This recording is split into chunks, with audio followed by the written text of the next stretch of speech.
জাতীয় সঙ্গীত শুরু।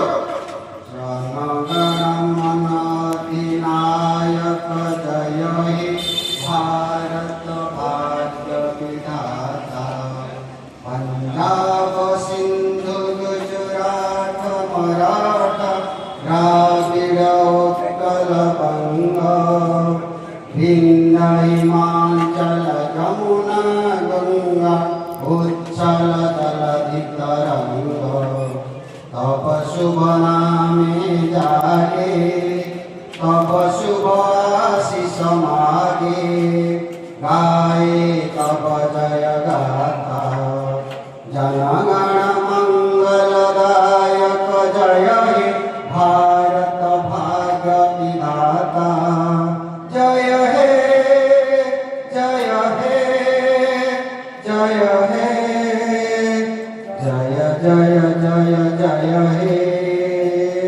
भारत माता की, भारत माता की, वंदे वंदे वंदे। জাতীয় পতাকা কি, জাতীয় পতাকা কি, ৭৭তম সাধারণতন্ত্র দিবস কি, ৭৭তম সাধারণতন্ত্র দিবস কি, মহাত্মা গান্ধী কি, মহাত্মা গান্ধী কি, সুভাষ চন্দ্র। ମୁଁ ଭାରତୀୟ ସମ୍ବିଧାନକୁ ସମ୍ମାନ କରିବି। ନ୍ୟାୟ, ସ୍ୱାଧୀନତା, ସମତା ଓ ଭାତୃତ୍ୱର ମୂଲ୍ୟବୋଧକୁ ଅନୁସରଣ କରିବି।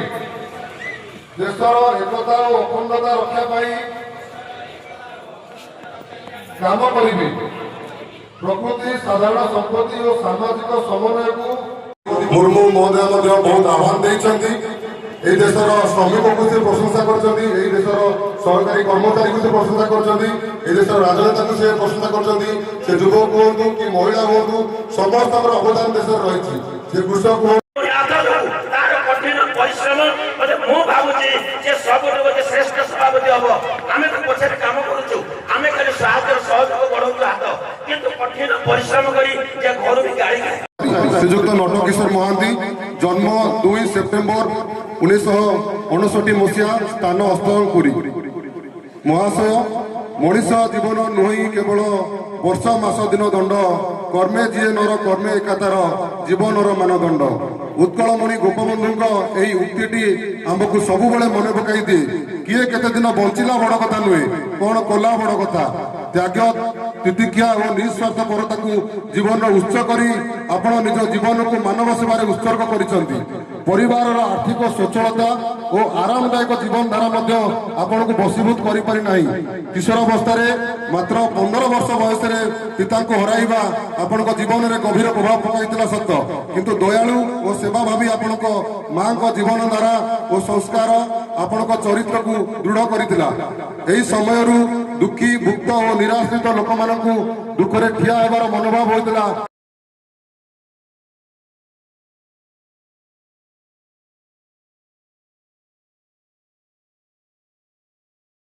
ହେଇପାରିବ, ବିକାଶ ହେଇପାରିବ, ସେ ଦିଗରେ ଆମକୁ କିଛି ବହୁମୂଲ୍ୟ ଉପଦେଶ ଦେବେ।